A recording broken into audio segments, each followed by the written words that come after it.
అంతా వైఎస్ఆర్ కాంగ్రెస్ పార్టీ నుంచి పసుపేటి సురేష్ గారిని వారితో మాట్లాడదాం. సురేష్ గారు, గుడ్ ఈవినింగ్ అండి. నమస్కారం సార్. రమణాయుడు గారు, మరి ప్యానెల్లో ఉన్నటువంటి తెలుగుదేశం పార్టీ ప్రతినిధి విజయశేఖర్ రెడ్డి గారికి, అదేవిధంగా అనలిస్ట్ కృష్ణాంజనేయులు గారికి, జనసేన పార్టీ ప్రతినిధి కిరణ్ రాయల్ గారికి, అదేవిధంగా ప్రేక్షకులకు నా నమస్కారాలు. గత ప్రభుత్వంలో జగన్మోహన్ రెడ్డి గారి మాట విన్నందుకు కుక్కల విద్యాసాగర్ వ్యవహారం వలన, లేకపోతే ఆయనకి కాదంబరి జత్వానికి మధ్య జరిగినటువంటి ఎపిసోడ్ వలన, ఆ ఎపిసోడ్లో ఇన్వాల్వ్ అయ్యి వారిని అరెస్ట్ చేసినటువంటి ఐపీఎస్ అధికారులు వారి యొక్క ప్రొఫెషన్ పూర్తిగా దెబ్బతిన్న పరిస్థితి, సస్పెండ్ అయ్యారు. కొంతమంది అయితే పూర్తిగా ఉద్యోగానికి దూరం అయిపోయిన పరిస్థితి, కొంతమంది జైలు జీవితాన్ని అనుభవించారు. చాలా దారుణమైన పరిస్థితులు ఎదుర్కొంటా ఉన్నారు. సో ఇప్పుడు సిఐడి ఈ కేసులో దూకుడు పెంచిన నేపథ్యంలో మీరేం చెప్తారు? ఈ యొక్క పూర్తి ఎపిసోడ్ ఏం నేర్పుతుందంటే సార్, ప్రభుత్వాలు ఏదైనా వ్యవహారంలో ఏ రకంగా ప్రవర్తించాలనేటువంటి విషయాన్ని స్పష్టంగా తెలియజేస్తుంది. ఇంతకుముందు కృష్ణాంజనేయులు గారు చెప్పారు స్పష్టంగా ఏ ఏ కేసుల పరిణామాల వలన ఏ రకంగా జరుగుతున్నాయనేటువంటి అంశం. జత్వానీ కేసు, అదేవిధంగా ఈ ఏదైతే ఐపీఎస్ ఆఫీసర్ మీద ఉన్నటువంటి తర్వాత కూటమి ప్రభుత్వం వచ్చిన తర్వాత నమోదైనటువంటి కేసులు, మొదటగా పెట్టినటువంటి విద్యాసాగర్ రావు గారి కేసు.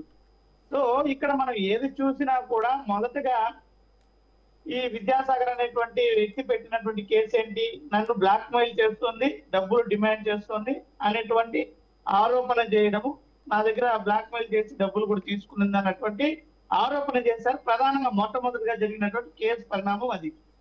ఈ రోజు సిఐడి అధికారులు ఇచ్చినటువంటి ఛార్జ్ షీట్ లో ఉన్నటువంటి అంశాలు చూస్తే కూడా దానికి సంబంధించినటువంటి స్పష్టమైనటువంటి ఆధారాలు ఉన్నాయి. ఏ రకంగా ట్రాన్సాక్షన్స్ జరిగింది, ఎంత అమౌంట్ అక్కడికి జరిగింది, ఆవిడ అకౌంట్ కి ఏ రకంగా ట్రాన్స్ఫర్ జరిగింది, ఏ రోజు, ఏ డేటు, ఏ బ్యాంకు అన్నటువంటి వివరాలను కూడా ఇవన్నీ కూడా మనం చూసాం.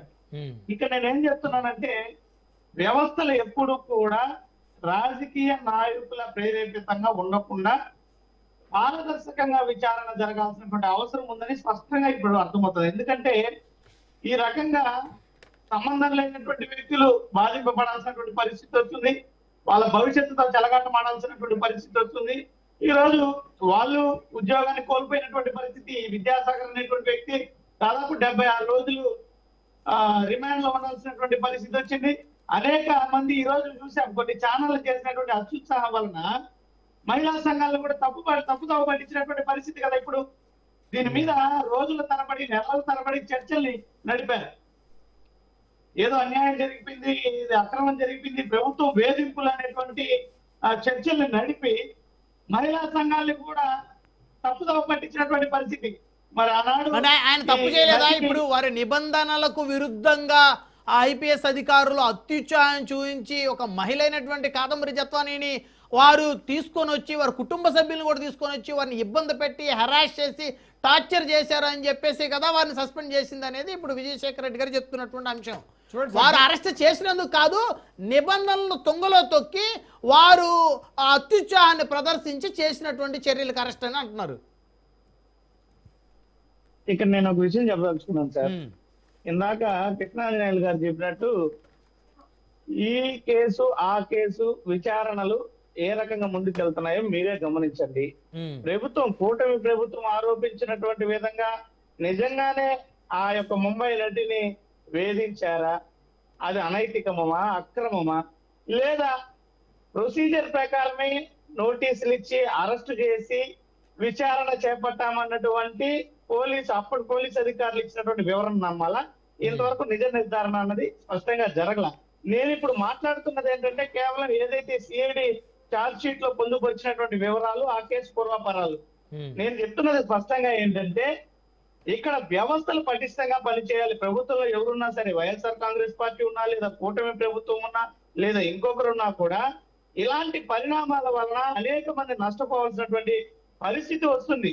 వాస్తవాలను పూర్తిగా నిర్ధారణ చేసుకున్నటువంటి పిదప, పూర్తి సాక్ష్యాధారాలను సేకరించినటువంటి పిదప ఏదైనా చర్యలు తీసుకుంటే సంతోషం, లేదా దాని మీద చర్చలు నడిపితే సంతోషం. ఈ రోజు మీరు చూశారు ఏ రకంగా ఈ కేసు అప్పుడు ఒక రాజకీయ లబ్ధి కోసం వాడుకున్నారన్నటువంటి విషయాన్ని కూడా స్పష్టంగా అందరికీ తెలుసు. ఎవరు ఆడుకున్నారు రాజకీయ లబ్ధి కోసం? ఎక్కడైనా రాష్ట్రంలో ఉన్న ఎవరు ఆడుకున్నారు రాజకీయ లబ్ధి కోసం? ముమ్మాటికి అందులో అనుమానం లేదు.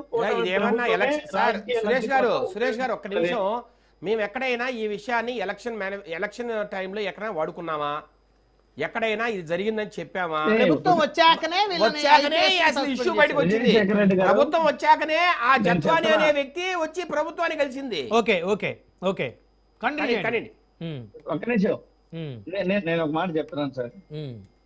మీరు కానీ చర్చలు, నేను ఇంకా ఛానల్ పేర్లు ఉద్దేశించి ఆ యొక్క ఎవరైతే ఇన్పుట్ ఎడిటర్లు మాట్లాడిన మాటలన్నీ చెప్పదలుచుకోలేదు ఇక్కడ ఇతర ఛానల్లో కూర్చొని, ఎందుకంటే అది సభ్యత కూడా కాదు. వద్దులేండి. కానీ ప్రభుత్వానికి అనుకూలంగా చేసినటువంటి చర్చలు అనేకం.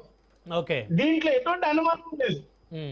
ఖచ్చితంగా ఆ రోజు అనేక మంది సాక్షి కూడా ఉందా మీ దాంట్లో? సాక్షి కూడా ఉందా? నిన్న మొన్న ఏమేమి మాట్లాడతారు, ఈ రోజు ఏం మాట్లాడారు సాక్షి టీవీలో? ఓకే ఓకే గమనించారా? విజయ్ రెడ్డి గారు మాట్లాడండి. మీరు నేను ఏదన్నా మాట్లాడిన దాంట్లో లోటుపాటు ఉంటే దయచేసి చర్చ సరిగా కొనసాగదు.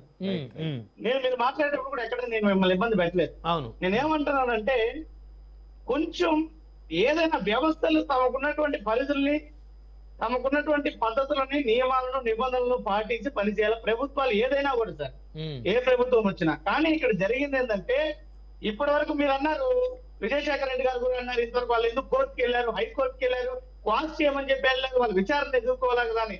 హైకోర్టు అప్పుడు చేసినటువంటి కీలక వ్యాఖ్యలు కానీ మీరు గమనిస్తే, ఇలాగా పోలీసుల మీద ఫిర్యాదులు చేసుకుంటూ పోతే వీటికి అంతం ఉండదు అన్నటువంటి ఘాటు వ్యాఖ్యలు చేసినటువంటి పరిస్థితి ఆనాడు.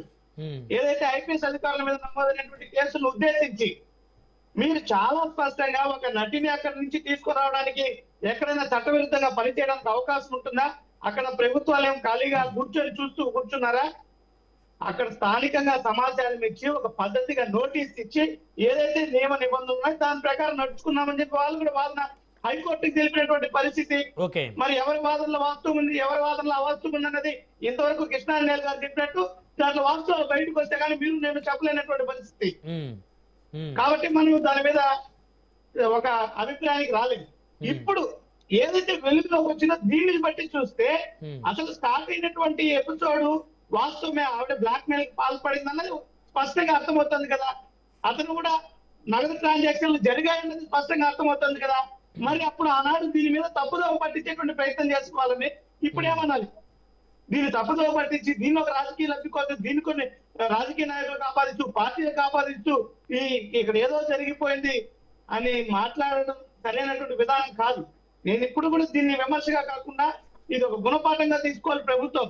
ఏ అంశాలైనా కూడా సరే చట్ట పరిధిలోనే తీసుకోవాలా, వ్యవస్థలకు ఉన్నటువంటి నియమ నిబంధనల ప్రకారం నడుచుకోవాలి. ఆ విధంగా జరిగితేనే ఎవరికైనా కూడా న్యాయం దక్కుతుంది, ప్రజలు కూడా హర్షిస్తారు.